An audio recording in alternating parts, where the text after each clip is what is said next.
السلام علیکم، this is Malik Muhammad Awais and you are watching Urdu stories and واقعات by Malik Muhammad Awais. Self confidence یعنی کہ خود اعتمادی کیا ہے اور خود اعتماد لوگ کون سی چیزوں سے گریز کرتے ہیں اور سیلف کانفیڈنس اپنے اندر کس طرح بلڈ اپ کر سکتے ہیں، یہ سب جانیں گے ہم آج کی اس ویڈیو میں۔ تو ویڈیو کو سٹارٹ سے اینڈ تک پورا لازمی دیکھیے گا تاکہ آپ کوئی بھی پوائنٹ مس نہ کر دیں۔ خود اعتمادی یعنی سیلف کانفیڈنس سے مراد اپنی صلاحیتوں، خصوصیات اور اپنے فیصلوں پر یقین کا احساس ہے۔ سب سے پہلے تو یہ بات ذہن نشین کر لیں کہ خود اعتمادی کوئی مہارت نہیں ہے، یہ کوئی اسکل نہیں ہے جسے آپ سیکھ سکتے ہیں یا پھر کوئی آپ کو سکھا سکتا ہے۔ خود اعتمادی ایک دماغی حالت ہے، ایک ذہنی کیفیت ہے۔ مثال کے طور پر آپ اپنے بارے میں کیسا سوچتے ہیں، کیسے کسی صورتحال میں آپ آسانی سے پریشان ہو جاتے ہیں اور آپ کیسے کسی صورتحال سے نمٹتے ہیں۔ خود اعتمادی کے ساتھ کوئی بھی انسان پیدا نہیں ہوتا، بلکہ یہ ایک مسل کی مانند ہوتی ہے جسے آپ بنا سکتے ہیں۔ جو لوگ خود اعتماد ہوتے ہیں انہیں اپنی صلاحیتوں پر بھرپور یقین ہوتا ہے، لیکن کچھ چیزیں ایسی بھی ہیں جنہیں خود اعتماد لوگ اوائڈ کرتے ہیں، ان سے گریز کرتے ہیں۔ تو وہ کون سی چیزیں ہیں، چلیے میں بتاتا ہوں۔ جواز نہیں تراشتے، مطلب کہ اگر کبھی خود اعتماد لوگوں کو کسی ناکامی کا سامنا کرنا پڑے یا پھر کبھی ترقی نہ ملے تو وہ اپنی غلطیوں پر دوسروں کو نہیں کوستے، اپنی غلطیوں، اپنی کوتاہیوں کا ذمہ دار دوسروں کو نہیں ٹھہراتے، بلکہ اپنی غلطیوں کو ایکسیپٹ کرتے ہیں۔ وہ ہمت نہیں ہارتے۔ مثال کے طور پر اگر کوئی انسان ایک بار کسی بھی کام میں فیل ہو جاتا ہے تو ہم میں سے کافی لوگ ایسے ہیں وہ یہ سوچ کر بیٹھ جاتے ہیں کہ بھائی بس ہم سے یہ نہیں ہوا، اب ہم دوبارہ اس کی کوشش نہیں کریں گے۔ لیکن جو لوگ کانفیڈنٹ ہوتے ہیں وہ ایسا نہیں کرتے، وہ اس چیز کو بار بار کرنے کی کوشش کرتے ہیں اور اس کی وجہ تلاش کرتے ہیں کہ آخر کیا وجہ ہے کہ مجھے یہ ناکامی پیش آئی۔ تو یہ ناکامی کیا تھی؟ وہ ناکامیوں کو اپنی ہار تسلیم نہیں کرتے، بلکہ انہیں ایک چھوٹی سی رکاوٹ سمجھتے ہیں جنہیں وہ عبور کر سکتے ہیں۔ وہ پھر ان غلطیوں کو، ان وجوہات کو تلاش کرتے ہیں کہ کن وجوہات کی بنا پر ہم یہ کام کرنے میں ناکام ہوئے، اور اگر اگلی دفعہ ہم یہ کام کریں تو پھر یہ غلطی ہم سے سرزد نہ ہو۔ وہ کوئی کام کرنے کے لیے کسی کی اجازت کے منتظر نہیں رہتے، مطلب اگر انہیں پتا ہو کہ مجھے فلاں کام کرنا ہے تو وہ اس چیز کا انتظار نہیں کرتے کہ کوئی شخص آئے، وہ ہمیں بتائے کہ تم نے کیا کرنا ہے اور کیسے کرنا ہے۔ وہ بس یہ جان لیتے ہیں کہ ہمیں یہ کام کرنا ہے اور یہ کس طرح کرنا ہے، اس کا طریقہ وہ خود سے نکالتے ہیں اور اپنے کام خود سے ہی نمٹا لیتے ہیں۔ انہیں توجہ کی خواہش نہیں ہوتی۔ ہم میں سے اکثر لوگ جب کوئی کام کرتے ہیں تو انہیں بار بار یہی توقع رہتی ہے کہ بہت سارے لوگ میری تعریف کریں گے، اگر میں یہ کام کروں گا تو میری تعریف ہوگی، اور اگر ان کی تعریف نہ ہو تو وہ کام کرنا چھوڑ دیتے ہیں۔ لیکن جو کانفیڈنٹ لوگ ہوتے ہیں، خود اعتماد لوگ ہوتے ہیں، انہیں اپنی تعریف سے کوئی غرض نہیں ہوتا۔ وہ یہ نہیں دیکھتے کہ کوئی ہماری طرف توجہ دے رہا ہے، ہمیں سن رہا ہے یا پھر ہمارے کام کو سراہ رہا ہے، بلکہ وہ اپنا کام اپنی بھرپور صلاحیتوں کے ساتھ، پوری ایمانداری کے ساتھ اپنا کام نمٹاتے ہیں۔ وہ کام نہیں ٹالتے۔ کچھ لوگ اسی لیے کام کو ٹال دیتے ہیں کیونکہ وہ سست ہوتے ہیں اور اس کام کو کرنا نہیں چاہتے، انہیں کام کرنے میں دلچسپی نہیں ہوتی، بلکہ وہ کام چور ہوتے ہیں۔ لیکن کچھ لوگ ایسے بھی ہوتے ہیں جو کہ خوف زدہ ہوتے ہیں کہ مثال کے طور پر اگر میں نے یہ کام کیا، اگر مجھے اس کام میں ناکامی ملی تو پھر کیا ہوگا، کامیابی ملے گی تو پھر اس کے بعد کیا ہوگا، یعنی کہ ایک خوف ان کے ذہن میں ہوتا ہے جس کی وجہ سے وہ کام ٹال دیتے ہیں۔ لیکن جو سیلف کانفیڈنٹ پیپل یعنی کہ خود اعتماد لوگ ہوتے ہیں وہ ایسا نہیں کرتے۔ دیگر افراد سے موازنہ نہیں کرتے، یعنی کہ کسی کے ساتھ بھی کمپیریزن نہیں کرتے کہ میں یہ کام کیسے کر رہا ہوں، اگر فلاں بندہ یہ کام کرے تو کیسے کرے گا، اور فلاں نے اگر یہ کام کیا ہے تو اس نے کتنا پرسنٹ کیا ہے اور میں نے کیا کیا ہے، مجھ میں اور اس میں کیا فرق ہے، میں اس سے بہتر ہوں یا وہ مجھ سے بہتر ہے۔ تو یہ سب جو کمپیریزن ہوتے ہیں، کانفیڈنٹ لوگ یہ کمپیریزن نہیں کرتے، کیونکہ یہ جو کمپیریزن ہوتا ہے یہ ہمیں کافی دفعہ ہماری زندگی میں پیچھے کی طرف دھکیل دیتا ہے۔ اب اس سے یہ ہوتا ہے کہ ہم خود سے زیادہ دوسروں کی طرف مرغوب ہو جاتے ہیں، ان کی طرف توجہ دیتے ہیں کہ وہ یہ کام کس طرح کر رہے ہیں۔ ہم جو کانفیڈنٹ لوگ ہوتے ہیں وہ کسی اور کے ساتھ کمپیریزن نہیں کرتے بلکہ اپنے آپ کے ساتھ کمپیریزن کرتے ہیں کہ میں نے پچھلی بار یہ کام کس طرح کیا تھا اور اس بار میں نے کیا ہے تو اس میں کیا بہتری آئی ہے، میں نے اس میں کیا اضافہ کیا ہے اور پچھلی مرتبہ سے زیادہ میں نے بہتر کیا ہے یا پھر بدتر کیا ہے، اور کوشش کرتے ہیں کہ اگر دوبارہ میں یہ کام کروں یا اس طرح کا کوئی کام کروں تو اس میں کون سی میں نئی بہتری لا سکتا ہوں۔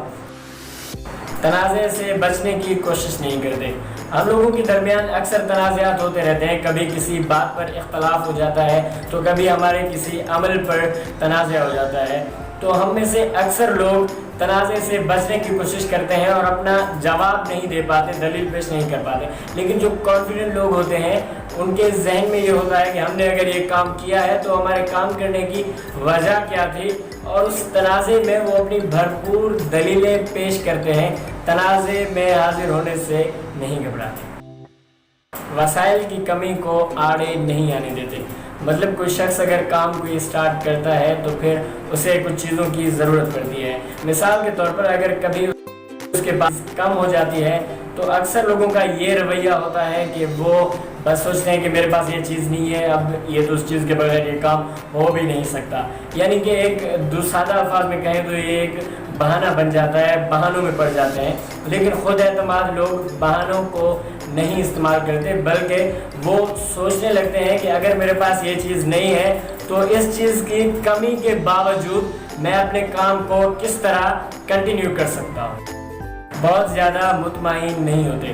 اپنے کام میں اطمینان رکھنا ایک اچھی بات ہے کہ ہمیں یقین ہوتا ہے ہم فلاں کام کر سکتے ہیں، لیکن جب یہ اطمینان کا لیول حد سے زیادہ بڑھ جائے تو پھر ہم یہ سوچنے لگتے ہیں کہ ہمیں تو اس کام کرنے میں کوئی ٹینشن ہی نہیں ہے۔ پھر اس سے ہوتا کیا ہے کہ ہمارے ذہن میں برے خیالات پیدا ہو جاتے ہیں اور پھر ہم اس کام کو جو نہیں دے پاتے جتنی توجہ اس کام کو دینے کے لیے ضروری ہوتی ہے۔ یہ تھے وہ پوائنٹس جن سے خود اعتماد لوگ گریز کرتے ہیں۔ اب آگے چلتے ہیں کہ ہم خود اعتمادی کو کیسے اپنے اندر گین کر سکتے ہیں، بلڈ اپ کر سکتے ہیں، ہم کیسے اپنا کانفیڈنس لیول بڑھا سکتے ہیں۔ زندگی میں جو حاصل کیا ہے وہ یاد کریں۔ مثال کے طور پر اگر آپ نے کوئی اچیومنٹ حاصل کیا ہے، کوئی چیز اچیو کی ہے، تو پھر آپ نے سوچنا ہے کہ یہاں پہ میں نے کیا ایسا کیا تھا جس نے اس کام کو پاسبل بنایا، میں یہ کر پایا۔ تو آپ نے مین پوائنٹس کو اپنے ذہن میں رکھ لینا ہے اور آگے کی زندگی میں بھی انہیں استعمال کرنا ہے۔ اپنی غلطیوں سے سیکھیں۔ اگر خدا نخواستہ آپ کہیں پہ ناکام ہو جاتے ہیں تو خود کو مت کوسیں کہ میں یہ کیا کر دیا، اگر میں ایسے نہ کرتا تو پھر یہ ہوتا، تو خود کو کوسنا بند کریں بلکہ اپنی غلطیوں سے سیکھیں۔ جو غلطیاں آپ سے پیچھے ہوئی انہیں دوبارہ مت دہرائیں، انہیں ذہن میں رکھیں، بھلانا بھی نہیں ہے غلطیوں کو، لیکن انہیں اپنے ذہن پر حاوی بھی نہیں کرنا۔ آپ نے یاد رکھنا ہے کہ میں نے کون سی غلطیاں کی تھیں جو میں نے آگے نہیں کرنی۔ تصور کریں کہ آپ کے اندر ایک چیمپئن موجود ہے جس کا کام آپ کی بہترین صلاحیتوں کو جلا بخشنا ہے۔ آپ کے اندر ایک ایسا چیمپئن موجود ہے جو آپ کو بتاتا ہے کہ آپ کے اندر کون کون سی صلاحیتیں موجود ہیں، کیا کیا کام ہے جو آپ کر سکتے ہیں، کون سے کام ہیں جو آپ سے نہیں ہو سکتے۔ خود ترغیب یعنی سیلف موٹیویشن۔ سیلف موٹیویشن پر میں نے الگ سے ایک ویڈیو بنائی ہے جس کی لنک آپ کو ڈسکرپشن میں مل جائے گی، یہاں میں اس کا تھوڑا سا تعارف بتا دیتا ہوں۔ سیلف موٹیویشن دو قسم کی ہوتی ہے، ایک تو بیرونی موٹیویشن اور دوسری اندرونی موٹیویشن۔ جن سے مراد دوسروں کی ترجیحات، دوسروں کی دلچسپی جس کی بنا پر آپ اپنے اندر کوئی تبدیلی لاتے ہیں، اس تبدیلی کو لانے جو فورس آپ کی مدد کرتی ہے اسے بیرونی موٹیویشن کہا جاتا ہے۔ اور اندرونی موٹیویشن سے مراد آپ کی اپنی دلچسپی، آپ کی اپنی خواہشات جن کی بنا پر آپ اپنے اندر کوئی تبدیلی لاتے ہیں۔ اس کام کو کرنے میں آپ کے اندر سے جو فورس آپ کی مدد کرتی ہے اسے اندرونی موٹیویشن کہتے ہیں۔ سیلف موٹیویشن کے ذریعے بھی آپ اپنے اندر خود اعتمادی کو گین کر سکتے ہیں۔ اگلا پوائنٹ ہے کہ خواب دیکھیں۔ خواب دیکھنے کا مطلب یہ نہیں ہے کہ آپ نے جا کے لیٹ جانا ہے اور پھر انتظار کرنا ہے کہ کوئی خواب آئے۔ خواب دیکھنے سے مراد آپ نے ایک ٹارگٹ بنا لینا ہے، سوچ لینا ہے کہ میں نے وہ مقام حاصل کرنا ہے، میں نے وہ کام کرنا ہے۔ تو آپ کا جو ٹارگٹ ہے وہ بالکل آسان نہیں ہونا چاہیے اور بہت زیادہ مشکل بھی نہیں ہونا چاہیے۔ تھوڑا مشکل ہو لیکن یہ ہو کہ آپ وہ کر سکیں. آپ کا ٹارگٹ ہو جتنا ڈیفیکلٹ ہوگا اتنا آپ کے ذہن پر اثر پڑے گا اور آپ اپنی توجہ زیادہ اس کی طرف بڑھائیں گے. تو پوائنٹ یہ ہے کہ آپ نے اپنے لیے ایک ٹارگٹ سلیکٹ کر لینا ہے کہ میں نے فلاں چیز حاصل کرنی ہے. منصوبہ بندی کریں یعنی کہ پلاننگ کریں. آپ نے جو ٹارگٹ منتخب کیا ہے سلیکٹ کیا ہے اس تک کیسے پہنچنا ہے, کون سے سٹیپس استعمال کر کے میں نے وہ مقام حاصل کرنا ہے. تو یہ سب آپ نے پلاننگ کر لینی ہے کہ میں پہلے کیا کام کرنا ہے پھر کیا کرنا ہے. تو اس طرح آپ نے پلاننگ کر لینی ہے. عمل کریں. اب آپ نے اپنے ٹارگٹ تک پہنچنے کے لیے جو پلاننگ کی ہے, جو اسٹریٹجی بنائی ہے, اس پر عمل لازمی کرنا ہے. آپ نے بہانوں سے کام نہیں لینا کہ آج نہیں کرنا بس کل کر لوں گا, یہ کام میں نے بس شام تک کر لوں گا ابھی نہیں کر سکتا.